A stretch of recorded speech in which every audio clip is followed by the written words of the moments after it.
Hey, if you're watching this video, chances are you either have a coaching business or you're planning on launching your own coaching business.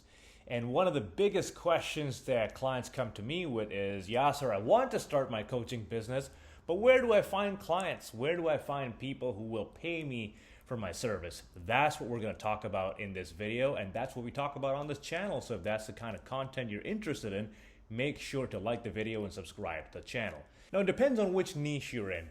I've worked with a lot of career coaches in the past. I've worked with public speaking coaches. I've worked with investment coaches. Depends on where your ideal clients are. For example, if you are a fitness coach, you might find that Instagram is a great platform for you because fitness by nature is a very visual thing. People can see the transformation, people can see the workouts. YouTube is also another big one for fitness. So you have to figure out, where does my niche, where does my client base, where do the people that I want to help, where do they hang out the most, right? Because you might imagine a lot of people who are looking to, say, get into meditation. Maybe you have a meditation course. Maybe they don't spend a lot of their time on a platform like LinkedIn or TikTok. I'm not saying that's true, but maybe they don't. Maybe they spend more time on Instagram. So what I would advise doing is look at how many other people are doing this and what platform do they use primarily. So for example, if you follow some fitness coaches and you realize a lot of these fitness coaches, they're making a lot of money or they're getting a lot of clients through YouTube, that's where their main following is, maybe that's an idea for you. I should start a YouTube channel. I should start Instagram. I should start wherever your audience is. For me, I was a career coach and I was helping a lot of career coaches. So for me, the most sense made to go to LinkedIn because everyone there is either looking for a job or helping other people find jobs, right? So you have to figure out, where are my clients? Not all of your clients are going to be on the same social media platform. Sometimes they're dispersed. Sometimes the demographic is different. If you look at a platform like TikTok compared to a platform like Facebook, you'll see an age demographic. So pick out, who do I want to help? Where do they hang out? Okay. Once you do that, then you can lock in that platform. Okay. I know I want to help people with public speaking. Public speaking is really big on YouTube. It's really big on Instagram. Let me laser focus myself there. Now, you've got a social media. You probably already do have a social media. How do you convert that into actually getting clients? All right. Now, for any service, for any business to get off the ground, there's a few things you need. One, you need something to sell, which is your service. It could be a program, it could be an online course, it could be one-to-one, whatever you want to sell, okay? And then you need clients. You need some clients who will actually pay you the money and receive that service. So there has to be this infrastructure built into your strategy where you know the right platform for your audience and you also know what you are going to be offering them so that you can connect those two things. So again, let's take this fitness example, okay? Maybe you have a program that helps people lose weight. That's what you're looking for. You can find on Instagram a lot of other people who are doing the same thing, who are helping people get in shape, helping people really lose weight and get in the best shape of their life, okay? Follow those people. Follow like the 10 people who you are really, really interested in, or 10 people who you really admire in your niche. I want you to click their likes or their comment section. And what you'll see is, because these people have been doing it before you have, they already have a lot of people engaging with their posts, okay? They have a lot of likes, a lot of comments from people who are interested in what they offer. So for example, if the influencer John Smith you're following, they help other people lose weight, a lot of the comments on that post will be from people who are on a journey to lose weight or who are aspiring to lose weight, because that's the only reason they're following that influencer in the first place, right? Now here's a gap that you can take advantage of. A lot of these influencers, when they get a lot of engagement, they don't engage with their clients or with the people who are engaging in their comment section one-to-one, meaning they'll get really high off of the likes, they'll get really high off of the comments, but they won't really do anything with it. They'll just continue and making more posts, and all of those comments, all of those people are sitting around. So this is an opportunity for you to find people who are already qualified, people who are already looking for what you offer, and you reach out to them. So for example, you click the like button, you click the comment button, you get a whole list of people who might be exactly in your target niche, and you can send them a message saying something like, hey, I saw your post on John Smith's post about losing weight, or 3 best tips to lose weight. I'm curious, are you currently trying to lose weight, or are you currently on a journey to get more fit? Tell me a little bit about that. What you are doing here is you are creating a one-to-one line of communication between you and a potential client. Now, not every single person you reach out to this way will be obliging you, right? They might ignore your post, they might not ignore your post, which is why I don't advise you go in and punch for the sale right away, because it comes across really, really salesy, like you're trying to sell them something, they don't know who you are.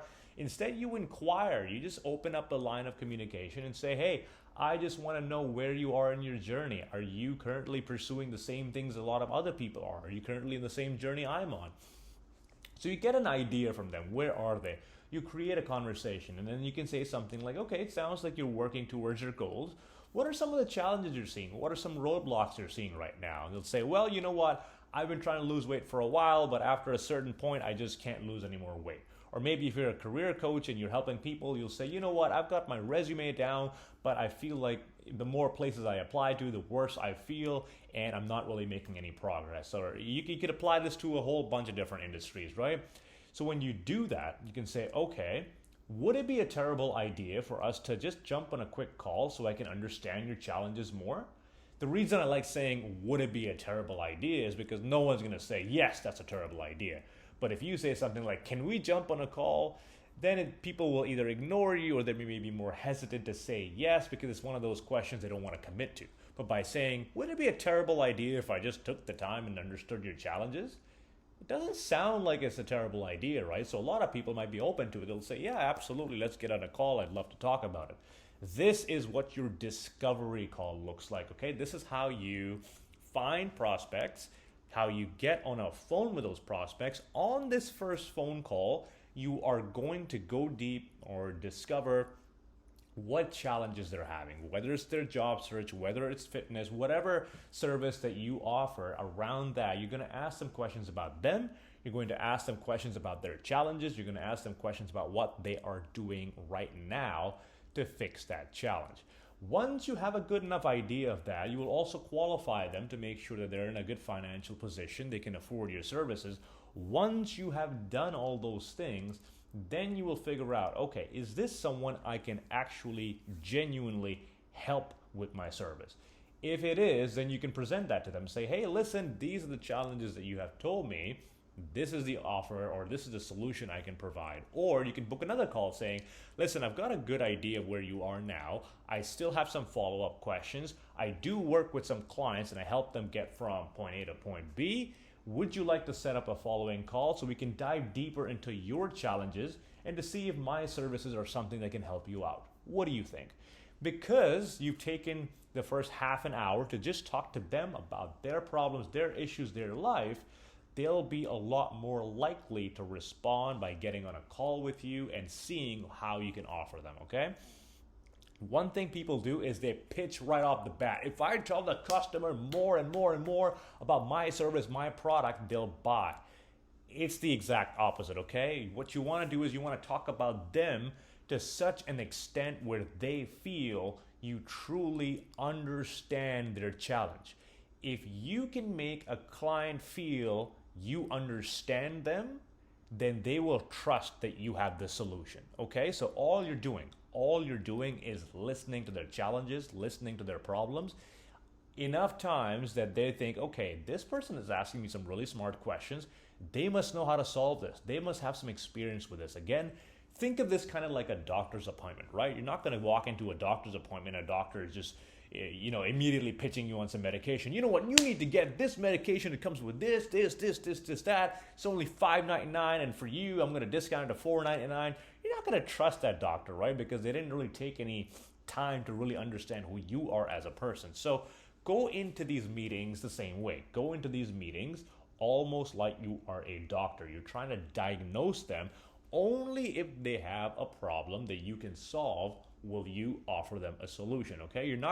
A doctor is never going to offer someone surgery. They don't need surgery, right? That's a problem a lot of people who are getting into sales and coaching have. They try to sell everybody who's on the call with them. Not everyone has the problem you're trying to solve. So try to understand that, okay? So this is how you go from having no clients, no business, no social media to getting paid clients, okay? Even if you are someone who does not have any social media, I started my business from no Instagram, no Facebook, no activity on LinkedIn, and within the first 18 days of launching my business, I made upwards of 5 figures, okay? And that's only because I was able to use this exact same strategy that I'm telling you. If you want to know more about this strategy, by the way, in the description, you'll find some resources, including a full webinar that I've done breaking down how I'm able to do that, not only just launch a business, but also spend very less time with being able to scale my business. So I'm not doing one-to-one because I think there's only so much of that you can do. If you want to start your coaching business, I would highly recommend checking that webinar out in the description. Now, to get started, all you need, figure out what am I selling? What niche am I selling it to? Where do those people hang out? Where are they? Which social media platform is the best? You might need to experiment with that. You might need to try out a bunch of different social media platforms. Once you've done that, once you've decided, okay, this is the social media, find some influencers there who are already doing what you're doing, okay? Who've been doing it for a while. In their comment section, in their likes are more prospects, more clients that you will ever need. All you're doing is, instead of creating content over and over and over and over again, hoping people reach you, you can do that, by the way. You can do inbound traffic. You can create content and hopefully people come to you. And you want to do that because when you open up a line of communication and they go to your profile, whether it's LinkedIn, Instagram, Facebook, you want to have some sort of a catalog so people know what your profile is all about. So don't have an empty profile with no content reaching out, because then people won't trust you, right? Once you do that, once you have a profile set up and you reach out to people, create a line of communication with them through their direct messages. Whether it's LinkedIn, you can reach out to them with a connection request. On Instagram, you can reach out to them via direct message. Do that, and then eventually, out of 10 people you reach out to, maybe 5 will respond. Out of 5, maybe 2 of them will agree to get on a phone call with you. Out of those 2, maybe 1 of them will agree to get on your service, okay? So you can see it is a numbers game, but you have to prospect. You have to talk to more people. This is how you can go from having no business, no Instagram, no nothing, to getting your first paying client, okay? It has nothing to do with having millions of subscribers, millions of followers. All you need to do is get on a phone call with someone, show them you truly, truly understand their issues and their challenges, and they will trust that you have the solution. So if you want to learn more about it, I do help coaches go from the ground up to setting up their coaching business, specifically about how to demonstrate and communicate the value of what they offer. A lot of coaches aren't the best when it comes to sales skills. I certainly wasn't. A lot of my clients weren't, and you can check out my client results in the description as well to see what kind of progress they've made. So if that's something you're interested in, check it out in the description. For more videos like this, make sure to like this video. Let me know in the comments what kind of business you have and what kind of videos you'd like me to make, and I'd be more than happy to make them for you. So again, subscribe to the channel, and I will see you next time. Take care.